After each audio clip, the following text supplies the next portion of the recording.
नमस्कार, मैं BR कौंडल जन समाधान केंद्र मंडी से आज एक ऐसे विषय को रखने जा रहा हूं जिसके बारे में बहुत सारे लोगों को जब सुनने में मिलेगा तो रोंगटे खड़े हो जाएंगे और ये सोचने पर विवश हो जाएंगे कि वे फौजी जो कि हमारी सरहदों की रक्षा करते हैं, जब समाज में वो दोबारा रिटायर होकर आते हैं तो ये हमारा समाज उनके साथ किस तरीके का बर्ताव करता है और हमारे जो सरकारी विभाग हैं उनको किस प्रकार की वो ट्रीटमेंट देते हैं। ये हमारे सामने बैठे हैं दो हमारे फौजी भाई। आप अपना नाम बताइए जी। हवलदार नेत्र सिंह, एक्स सूबेदार कश्मीर सिंह। ये सूबेदार कश्मीर सिंह और हवलदार नेत्र सिंह दो हमारे यहाँ कहनवाल जो क्षेत्र है वहाँ के निवासी हैं और इनके साथ जो वारदात हुई है उसकी संक्षेप में मैं आपको विवरण दे देता हूँ। इनके पिता बाम सिंह जी थे और उन्होंने अपने जीवन काल में एक क्रशर मालिक को अपनी भूमि दी, जिसके लिए उन्होंने इकरारनामा किया कि हम इसके बारे में एक लीज रजिस्टर कराएंगे। उसके बाद उन्होंने अपने जीवन काल में ही 2005 में ये लीज डीड भी रजिस्टर करवा दी और उसके मुताबिक जो है ये क्रशर चलता रहा।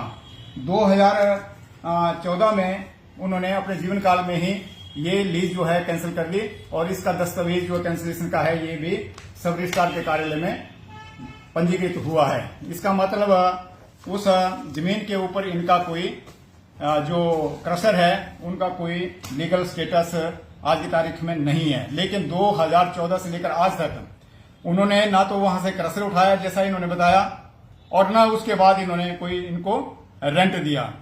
और जब ये उनको बोलते रहे कि इस क्रशर को यहां से उठाएं तो उन्होंने कोर्ट में जाने की धमकी दी और वो कोर्ट में चले गए। कोर्ट में उन्होंने एक्स पार्टी डिसीजन ले लिया स्टेटस को का और जिस दिन स्टेटस को का डिसीजन होता है 16 तारीख को, उसी दिन उन्होंने उस क्रशर में एंट्री की और ये जो हमारे फौजी भाई है क्या नाम इनका, नेत्र सिंह, इनके ऊपर उन्होंने हमला कर दिया। आप आगे अपने आप बताएं कि क्या हुआ, कैसे हमला हुआ। आप वहां गए थे? मैं 16 तारीख को लगभग 3 बजे दोपहर को वहाँ अपने एरिया में जा रहा था। उसके बाद वहाँ जाके मैं जब उस एरिया में पहुंचा ही और साथ में 3 लोगों ने घात लगाकर हमला किया। उन तीनों भाइयों ने, वो जो क्रशर मालिक है वो 3 भाई जो हैं उन्होंने मेरे ऊपर मुझे उठाया और मेरा पहले फोन छीना। उसके बाद मुझे कमरे में ले गए और कमरे में मुझे उन्होंने एक चेयर पे बिठाया, चेयर पे बंदी बना के बांध के और एक इस साइड को दूसरी साइड को 7-8 थप्पड़ मुझे मेरी गालों पे और मेरा जो हाल बनाया उन्होंने। और तीसरे आदमी ने मुझे सामने से पूछताछ की और जैसे हम रिमांड ले रहे हैं, फौजी आदमी हैं आप और आपको पता है रिमांड कैसे लेते हैं। उसने पता नहीं क्या कुछ मेरी लाइफ के बारे, मेरी जिंदगी के बारे, मौत के लिए पता नहीं 20 सालों का जो बोला उसके लिए उसने और सामने से उसने बाहर किया। दिनेश कुमार ने सामने से बाहर किया, राजेश ने मेरा ये हाथ पकड़े रखा, इस गाल में थप्पड़ मारे और दूसरे ने नवीन ने दूसरे गाल में मारता रहा। उसके बाद मेरा भाई आया, उसने मेरे को छुड़ाया। 40 मिनट के बाद आपने देखा ये सीन वहां पर? फिर उसके बाद जब मैं वहां पहुंचा रोड पर तो अचानक मैंने गाड़ी देखा, भी भाई की गाड़ी खड़ी है, तो उस गाड़ी को देखा, मैं नीचे चल गया।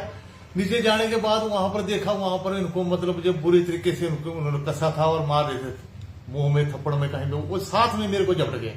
मेरे को बोला भाई आप कौन है, कैसे आए, क्यों आए, कैसे आए, क्या क्या नहीं बोला उन्होंने। बड़ी बर्बरता की थी और दोनों बंदों को सड़क में फेंक दिया और उसके बाद पुलिस को बुलाया उन्होंने।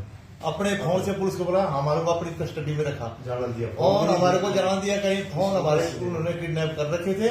और प्रशासन से एक गुहार लगाते हैं, CCTV कैमरे उनके लगे थे, अगर उनके उनकी जो अगर कोई मतलब वहां पर अगर सही हो गए तो उनका पता लग जाएगा पूरा किसने किया। अब जो ये गाथा इन्होंने सुनाई उसके जो प्रमाण है वो देखिए आप। इन फौजियों के जो चेहरे हैं इन्होंने कितनी बुरी तरह से लहूलुहान किए हुए हैं। और ये देखिए, ये मार पिटाई के बाद इन्होंने खुद फोटोग्राफ लिए हैं, ये देखिए। और जब उस क्रशर वाले ने पुलिस मौके पर बुलाई जैसा इन्होंने कहा तो पुलिस ने इनका मेडिकल करवाया और जब FIR लॉन्च करने की बात आई तो इनके ऊपर दबाव बनाने का प्रयास किया कि जब तक दूसरी पार्टी नहीं आती और उनका मेडिकल नहीं होता तब तक हम इसकी एफआईआर नहीं लॉन्च कर सकते और आप उसके साथ कंप्रोमाइज कर लीजिए। ये हमारी मंडी पुलिस का हाल है और इसी बात को लेकर ये लोग हमारे इस जन समाधान केंद्र में आए और इन्होंने पूरी व्याथा अपनी बताई और मैंने पूरे कागज इनके चेक किए। उसके उपरांत अभी हमने यहाँ के मैडम एसपी से मुलाकात की, इनको मिलाया और मैडम ने पूरी इनकी स्टोरी सुनकर और वहां से थाने से पूछकर जो इसका एएसआई आईओ लगा है उसके बाद तुरंत मैडम ने ऑर्डर किए हैं कि इसकी एफआईआर आज ही लॉन्च की जाए। और इसमें सबसे संवेदनशील जो तथ्य है वो ये है कि इनके जो लहूलुहान फोटोग्राफ्स हैं ये इनके बच्चों के पास पहुंच गए हैं और वो बच्चे आर्मी में हैं। वो आज भी जैसे इन्होंने सर्विस दी है हमारी सीमाओं पर देश की रक्षा कर रहे हैं और इस प्रकार की स्थिति देखकर स्वाभाविक है कि बच्चों का जो मानसिक संतुलन है वो खराब हो गया। और जब ये उनके सीओ के ध्यान में बात आई तो सीओ ने रात को बताते हैं इनको फोन किया और उन्होंने जानना चाहा कि क्या पुलिस ने इसमें कार्रवाई की है और उसकी एफआईआर कहाँ है और तुरंत हमें एफआईआर की कॉपी भेजें। तो इन लोगों के पास पुलिस की कोई कार्रवाई नहीं थी, ना तो कोई एफआईआर थी जिसकी